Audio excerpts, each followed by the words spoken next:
नमस्कार, पेश है न्यूज रफ्तार से। बीजेपी से निलंबित कर दिए गए विधायक टी राजा सिंह की विवादित टिप्पणी पर मचे हंगामे के बीच हैदराबाद पुलिस ने उन्हें 2 पुराने मामलों में गिरफ्तार कर लिया है। हम आपको बता दें कि विवादित टिप्पणी मामले में उन्हें गिरफ्तारी के दिन ही जमानत मिल गई थी। एक समुदाय विशेष के लोग सड़कों पर प्रदर्शन कर राजा को फिर से गिरफ्तार करने की मांग कर रहे थे।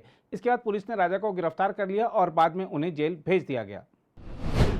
निर्वाचन आयोग ने झारखंड के राज्यपाल रमेश बैस को उस याचिका पर अपनी राय भेज दी है जिसमें दावा किया गया है कि मुख्यमंत्री हेमंत सोरेन ने एक खनन पट्टे का विस्तार अपने लिए करके चुनावी कानून का उल्लंघन किया है। याचिका में सोरेन को एक विधायक के तौर पर अयोग्य घोषित किए जाने की मांग की गई है। सूत्रों ने बताया कि आयोग ने अपनी राय आज सुबह सीलबंद लिफाफे में झारखंड के राजभवन को भेज दी। झारखंड के राज्यपाल ने इस मामले को आयोग को भेजा था। मामले में याचिकाकर्ता बीजेपी है, जिसने जनप्रतिनिधि कानून की धारा 9A का उल्लंघन करने के लिए हेमंत सोरेन को अयोग्य ठहराने की मांग की है। हम आपको बता दें कि संविधान के अनुच्छेद 192 के तहत किसी राज्य के विधानमंडल के किसी सदन के किसी सदस्य की अयोग्यता से संबंधित कोई मामला आता है तो इसे राज्यपाल के पास भेजा जाएगा और उनका फैसला अंतिम होगा। प्रधानमंत्री नरेंद्र मोदी की जनवरी में पंजाब यात्रा के दौरान हुई सुरक्षा चूक के मामले की जांच करने के लिए उच्चतम न्यायालय द्वारा नियुक्त समिति ने पाया है कि फिरोजपुर के वरिष्ठ पुलिस अधीक्षक यानी एसएसपी पर्याप्त बल उपलब्ध होने के बावजूद अपने कर्तव्य का निर्वहन करने में विफल रहे थे। समिति ने उच्चतम न्यायालय में कहा कि एक निगरानी समिति होनी चाहिए जो प्रधानमंत्री की सुरक्षा में लगे पुलिस अधिकारियों के लिए संवेदनशीलता और सुरक्षा पाठ्यक्रम तथा ब्लू बुक की समय समय पर समीक्षा करे और उसे अपडेट करे। हम आपको बता दें कि ब्लू बुक सुरक्षा से संबंधित दिशा निर्देशों का एक दस्तावेज होता है जिसमें अति विशिष्ट लोगों की सुरक्षा को लेकर पालन किए जाने वाले नियमों का ब्यौरा होता है। ब्लू बुक में राज्य के अधिकारियों द्वारा प्रधानमंत्री की पूर्ण सुरक्षा सुनिश्चित करने के वास्ते अपनाई जाने वाली एक स्पष्ट और विस्तृत प्रक्रिया होती है। उधर बीजेपी ने इस मुद्दे पर पंजाब की तत्कालीन कांग्रेस सरकार को घेरा है। केंद्रीय मंत्री अनुराग ठाकुर ने कहा है कि फिरोजपुर के एसएसपी प्रधानमंत्री की यात्रा में सुरक्षा उपलब्ध कराने में विफल रहे। उन्होंने कहा कि जब प्रधानमंत्री किसी राज्य में जाते हैं तो वहां के मुख्यमंत्री, मुख्य सचिव और डीजीपी वहां रहते हैं, लेकिन तीनों ही वहां से गायब थे। इस मुद्दे पर तत्कालीन मुख्यमंत्री चरणजीत सिंह चन्नी को जवाब देना चाहिए। सड़क परिवहन और राजमार्ग मंत्री नितिन गडकरी ने अपने आलोचकों और मीडिया के एक वर्ग पर निशाना साधते हुए कहा है कि राजनीतिक फायदे के लिए उनके बयानों को गलत तरीके से पेश किया जा रहा है।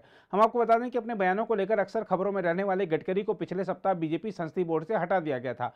उन्होंने आज कहा कि वह सरकार और पार्टी के हित में इस तरह के बयान देने वालों के खिलाफ कानूनी रास्ता अपनाएंगे। सरकार ने गेहूं आटे के दाम में तेजी पर लगाम लगाने के लिए इसके निर्यात पर अंकुश लगाने का निर्णय किया है। प्रधानमंत्री नरेंद्र मोदी की अध्यक्षता में मंत्रिमंडल की आर्थिक मामलों की समिति की बैठक में यह निर्णय किया गया। आधिकारिक बयान के अनुसार मंत्रिमंडल के इस निर्णय से अब गेहूं के आटे के निर्यात पर प्रतिबंध लगाने की अनुमति होगी। इससे आटे की बढ़ती कीमतों पर अंकुश लगेगा और समाज के सबसे कमजोर तबके के लिए खाद्य सुरक्षा सुनिश्चित होगी। विदेश व्यापार महानिदेशालय इस बारे में अधिसूचना जारी करेगा।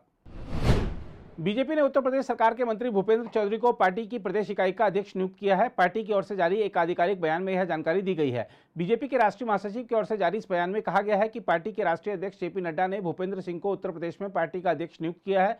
चौधरी की नियुक्ति को राजनीतिक रूप से प्रभावी जाट समुदाय को साधने के प्रयास के तौर पर देखा जा रहा है। ज्ञात हो कि केंद्र सरकार के विवादास्पद 3 कृषि कानूनों के खिलाफ राष्ट्रीय राजधानी दिल्ली और देश के अन्य हिस्सों में 1 साल तक चले आंदोलन में जाट समुदाय ने अग्रणी भूमिका निभाई थी। चौधरी ने बुधवार को देर शाम बीजेपी अध्यक्ष जेपी नड्डा से मुलाकात की थी। वह उत्तर प्रदेश के मुख्यमंत्री योगी आदित्यनाथ की मंत्रिपरिषद में पंचायती राज मंत्री हैं। चौधरी प्रदेश सरकार में वन मंत्री स्वतंत्र देव सिंह का स्थान लेंगे। मुख्यमंत्री योगी पूर्वी उत्तर प्रदेश से हैं। ऐसे में बीजेपी ने चौधरी को प्रदेश अध्यक्ष के पद पर नियुक्त कर क्षेत्रीय संतुलन भी साधने की कोशिश की है। चौधरी पश्चिमी उत्तर प्रदेश से ताल्लुक रखते हैं और वह विधान परिषद के सदस्य हैं। पेगासस के कथित अनधिकृत इस्तेमाल की पड़ताल के लिए उच्चतम न्यायालय द्वारा नियुक्त पैनल ने जांच किए गए 29 मोबाइल फोन में से 5 में एक प्रकार का मॉलवेयर पाया है, लेकिन यह निष्कर्ष नहीं निकाला जा सका कि इस मॉलवेयर का कारण इजरायली स्पाईवेयर है या नहीं। हम आपको बता दें कि किसी कंप्यूटर या मोबाइल फोन तक अनधिकृत पहुंच हासिल करने, उसे बाधित या नष्ट करने के मकसद से विशेष रूप से बनाए गए सॉफ्टवेयर को मॉलवेयर कहा जाता है। शीर्ष न्यायालय की एक पीठ ने उच्चतम न्यायालय के पूर्व न्यायाधीश आरवी रविंद्रन द्वारा सौंपी गई रिपोर्ट पर गौर करने के बाद कहा कि पैनल ने यह बात भी कही है कि केंद्र ने पेगासस मामले की जांच में सहयोग नहीं किया। पाकिस्तान के एक आतंकवाद विरोधी अदालत ने राजधानी में एक रैली के दौरान पुलिस, न्यायपालिका और अन्य सरकारी संस्थानों को धमकाने के आरोप में पूर्व प्रधानमंत्री इमरान खान के खिलाफ पिछले सप्ताह दर्ज आतंकवाद के मामले में उन्हें 1 सितंबर तक अंतरिम जमानत दे दी है। डॉन न्यूज की खबर के अनुसार आतंकवाद निरोधी अदालत के न्यायाधीश राजा जवाद अब्बास हसन ने सुनवाई के दौरान उन्हें 1 लाख रुपए के मुचलके पर 1 सितंबर तक के लिए अंतरिम जमानत दे दी। ओलंपिक कांस्य पदक विजेता साइना नेहवाल महिला एकल प्री क्वार्टर फाइनल में कड़ी चुनौती पेश करने के बाद बुसानन से हारकर बैडमिंटन विश्व चैंपियनशिप से बाहर हो गई। 32 वर्षीय भारतीय खिलाड़ी को थाईलैंड की प्रतिद्वंदी ने 17-21, 21-16, 13-21 से हार दी। इस जीत से बुसानन का साइना के खिलाफ जीत का रिकॉर्ड 5-3 हो गया है। इसके अलावा 2 भारतीय पुरुष युगल जोड़ी क्वार्टर फाइनल में पहुंचने में सफल रही। ध्रुव कपिला और MR अर्जुन तथा S रंकी रेड्डी और चिराग शेट्टी की जोड़ी अगले दौर में पहुंच गई है। शेयर बाजारों में गुरुवार को गिरावट रही। कारोबार के अंतिम आधे घंटे में तेज बिकवाली से शुरुआती बढ़त जाती रही और BSE सेंसेक्स 311 अंक की गिरावट के साथ बंद हुआ। इसी प्रकार नेशनल स्टॉक एक्सचेंज का निफ्टी 82.50 अंक यानी 0.47% टूटकर 17,522.45 अंक पर बंद हुआ। अगर आप भी लेना चाहते हैं देश दुनिया की तमाम जानकारी तो आज ही सब्सक्राइब करें हमारे चैनल को। साथ ही नीचे दिए बेल आइकन को जरूर दबाएं ताकि हर अपडेट आप तक पहुंच सके।